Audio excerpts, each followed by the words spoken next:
Satan lui-même apparaît au désert pour se mesurer avec le Fils de Dieu. C'est sa seconde apparition sur la terre. Au moins, la Bible ne nous garde-t-elle le récit d'aucune autre depuis les jours de la chute. Le désert de Judée, le jardin d'Éden. Période parallèle où sont mis à l'épreuve le premier et le second Adam. Auprès du Seigneur, comme auprès de nos premiers parents, Satan met en œuvre toutes ses séductions. Mais au désert, il échoue complètement et n'arrive pas à séduire celui qui est venu pour remporter une éclatante victoire et détruire les œuvres du diable. Nous voyons encore l'action du séducteur s'exercer parmi les disciples du Christ. Il induit Pierre à tenter le Maître.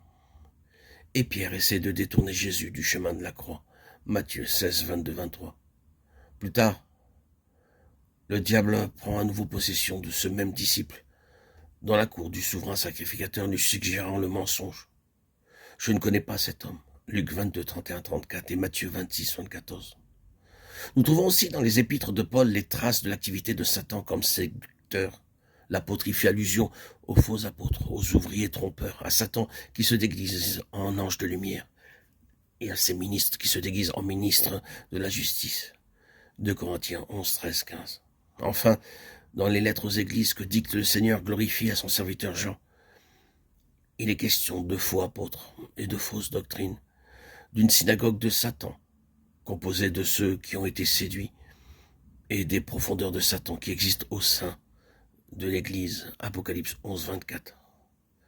Alors, le voile est totalement levé, et la révélation de Satan et de sa puissance, qui s'oppose de façon constante à la puissance de Dieu et à celle de Christ, est donnée à l'apôtre Jean. Il reçoit les messages destinés aux églises. Puis, l'ange lui révèle l'activité mondiale du séducteur. Il reçoit l'ordre d'écrire ce qu'il voit, car il faut que l'Église connaisse l'étendue et la portée de cette guerre dans laquelle les rachetés se trouvent et se trouveront engagés, jusqu'à ce que le Seigneur Jésus revienne du haut des cieux et qu'il juge ces puissances d'iniquité, de malice et de haine astucieuse, toujours agissantes derrière l'humanité et dans l'humanité.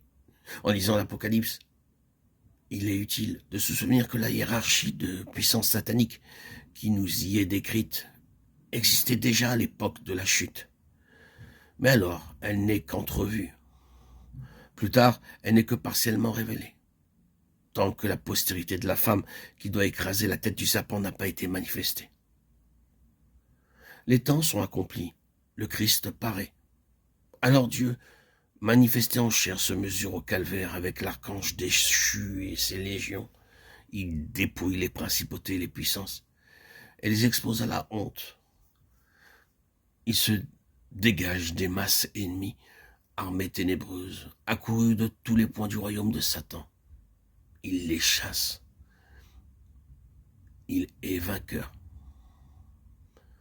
Colossiens 2, 15.